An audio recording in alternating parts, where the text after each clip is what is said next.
شروع اللہ کے نام سے جو بڑا مہربان نہایت رحم والا ہے۔ کوہ طور کی قسم اور کتاب کی جو لکھی ہوئی ہے، کشادہ اوراق میں، اور آباد گھر کی، اور اونچی چھت کی، اور ابلتے ہوئے دریا کی، کہ تمہارے پروردگار کا عذاب واقع ہو کر رہے گا اور اس کو کوئی روک نہیں سکے گا۔ جس دن آسمان لرزنے لگے کپ کپا کر اور پہاڑ اڑنے لگے اون ہو کر، اس دن جھٹلانے والوں کے لیے خرابی ہے جو خوض باطل میں پڑے کھیل رہے ہیں۔ جس دن ان کو آتش جہنم کی طرف دھکیل دھکیل کر لے جائیں گے، یہی وہ جہنم ہے جس کو تم جھوٹ سمجھتے تھے۔ تو کیا یہ جادو ہے یا تم کو نظر ہی نہیں آتا؟ اس میں داخل ہو جاؤ اور صبر کرو یا نہ کرو تمہارے لیے یکساں ہے۔ جو کام تم کیا کرتے تھے یہ انہی کا تم کو بدلہ مل رہا ہے۔ جو پرہیزگار ہیں وہ باغوں اور نعمتوں میں ہوں گے۔ جو کچھ ان کے پروردگار نے ان کو بخشا اس کی وجہ سے خوشحال، اور ان کے پروردگار نے ان کو دوزخ کے عذاب سے بچا لیا۔ اپنے اعمال کے صلے میں مزے سے کھاؤ اور پیو۔ تختوں پر جو برابر برابر بچھے ہوئے ہیں، تکیا لگائے ہوئے، اور بڑی بڑی آنکھوں والی حوروں کو ہم ان کا رفیق بنا دیں گے۔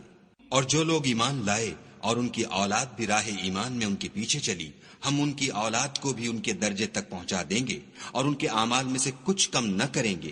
ہر شخص اپنے اعمال میں پھنسا ہوا ہے، اور جس طرح کے میوے اور گوشت ان کا جی چاہے گا ہم ان کو عطا کریں گے۔ وہاں وہ ایک دوسرے سے جام شراب جھپٹ لیا کریں گے، جس کے پینے سے نہ ہذیان سرائی ہوگی نہ کوئی گناہ کی بات۔ اور نوجوان خدمتگار جو ایسے ہوں گے جیسے چھپائے ہوئے موتی ان کے آس پاس پھریں گے، اور ایک دوسرے کی طرف رک کر کے آپس میں گفتگو کریں گے۔ کہیں گے کہ اس سے پہلے ہم اپنے گھر میں خدا سے ڈرتے رہتے تھے، تو خدا نے ہم پر احسان فرمایا اور ہمیں لو کے عذاب سے بچا لیا۔ اس سے پہلے ہم اس سے دعائیں کیا کرتے تھے، بے شک وہ احسان کرنے والا مہربان ہے۔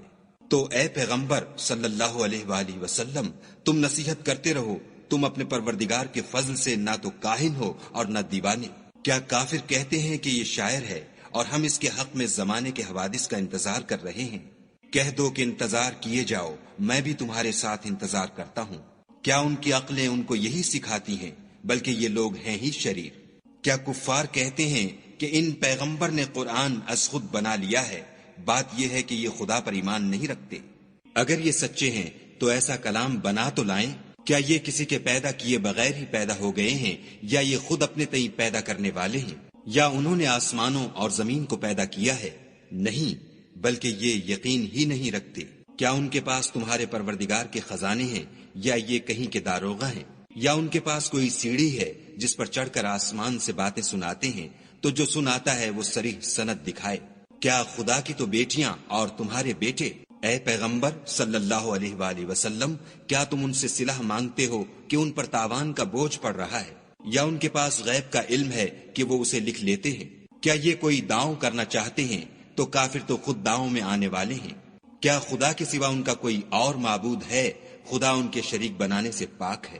اور اگر یہ آسمان سے عذاب کا کوئی ٹکڑا گرتا ہوا دیکھیں تو کہیں کہ یہ گاڑھا بادل ہے، پس ان کو چھوڑ دو یہاں تک کہ وہ روز جس میں وہ بے ہوش کر دیے جائیں گے سامنے آ جائے، جس دن ان کا کوئی داؤں کچھ بھی کام نہ آئے اور نہ ان کو کہیں سے مدد ہی ملے۔ اور ظالموں کے لیے اس کے سوا اور عذاب بھی ہے، لیکن ان میں کے اکثر نہیں جانتے۔ اور تم اپنے پروردگار کے حکم کے انتظار میں صبر کیے رہو، تم تو ہماری آنکھوں کے سامنے ہو، اور جب اٹھا کرو تو اپنے پروردگار کی تعریف کے ساتھ تسبیح کیا کرو، اور رات کے بعض اوقات میں بھی، اور ستاروں کے غروب ہونے کے بعد بھی اس کی تنزیہ کیا کرو۔